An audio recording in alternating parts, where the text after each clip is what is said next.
seperjuangan yang berbahagia. Hari ini saya, Azkadil Fani, akan menceritakan sebuah cerita yang diambil dari buku cerita Teladan Gunung Bayang yang dikarang oleh Vira Octaviana dan diterbitkan oleh Media Utama Jakarta pada tahun 2017. Cerita ini terdapat pada nomor 8 halaman 79 dengan judul Raja dan Tiga Sahabatnya yang Setia. Kenapa saya suka dengan cerita ini? Pertama, mengandung nilai perjuangan. Yang kedua, nilai kesetia kawanan. Yang ketiga, nilai keikhlasan sehingga membawa keberuntungan. Dahulu kala di suatu negeri ada seorang raja yang memiliki 2 orang anak laki-laki. Suatu hari raja wafat sehingga harus digantikan oleh anak yang kedua. Setelah beberapa lama memerintah, raja muda berpikir masih ada yang akan menjadi saingannya menjadi raja. Sehingga raja muda berniat melenyapkan saudaranya. Mendengar dirinya yang dimusuhi oleh sang kakak, sang pun pergi menghadap.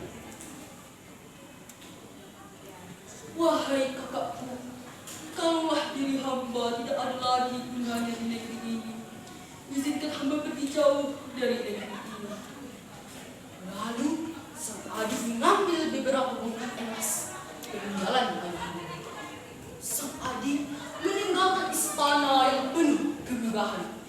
Di tengah perjalanan, anak raja bertemu dengan seorang laki-laki yang sedang menari-nari di tengah jalan. Wahai orang tua, kenapa engkau menari-nari seperti ini? Semalamku bermimpi bertemu anak raja, lalu diberinya sebongkah permata. Riha!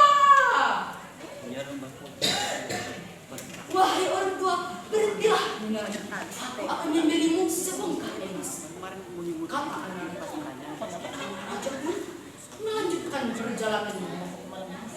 Di tengah perjalanan, anak raja melihat ada seekor katak besar yang sedang dikejar-kejar. Seekor ular.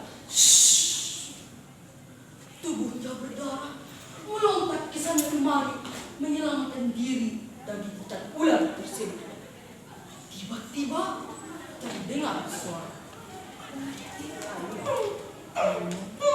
Wahai anak muda, tolonglah hamba dari gigitan ular ini. Sesungguhnya hamba sedang mencari rezeki untuk anak dan keluarga hamba. Kata-kata sambil menghibah-hibah. Wahai ular, lepaskan kata itu. Wahai anak muda, kata ini adalah rezeki anakmu. Tuhan hendak mengambilnya, gantilah dia sehat. Oke ular, karena aku hanya punya daging tubuhku ini, maka ambillah sebagai gantinya. Anak raja pun mengiris daging paha dan memberikannya kepada ular. Ular pun membawa daging paha. Anak raja melanjutkan perjalanannya. Naik turun bukit, masuk luar hutan, sehingga sampailah dia di sebuah negeri yang dipimpin oleh raja yang bijaksana. Dia pun pergi menghadap. Wahai anak muda, apa tujuanmu datang kemari?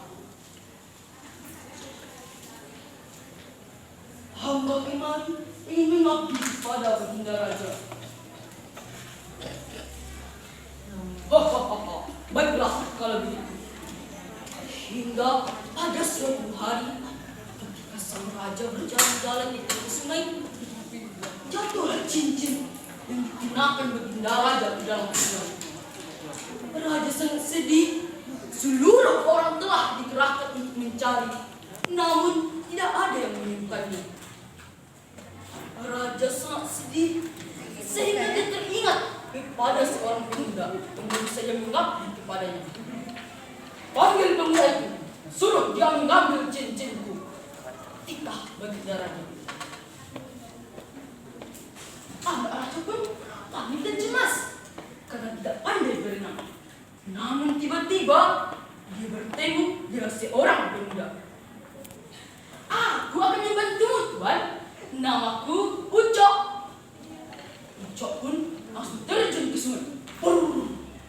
Ajaibnya, tubuhnya menyelam, dia berubah menjadi seekor kakap, sehingga cincin itu mudah ditemukan. Dia pun kembali ke permukaan dan memberikan cincin itu kepada anak raja. Anak raja pun menyerahkan cincin itu kepada baginda raja, sehingga baginda pun makin sayang kepadanya. Teman-teman, masih kita lanjutkan ceritanya. Baiklah.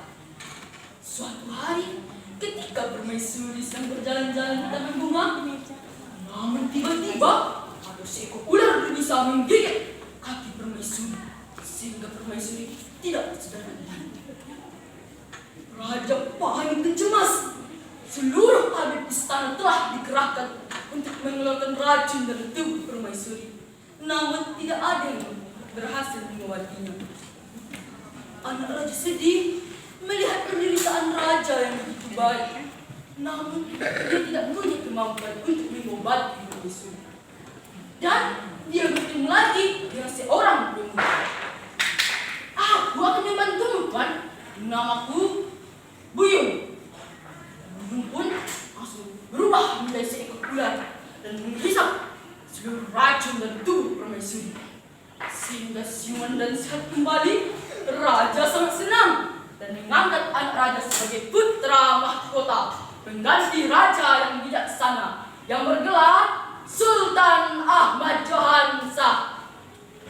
Ternyata teman-teman, orang yang menari-nari di tengah jalan itu adalah raja yang sedang menyamar.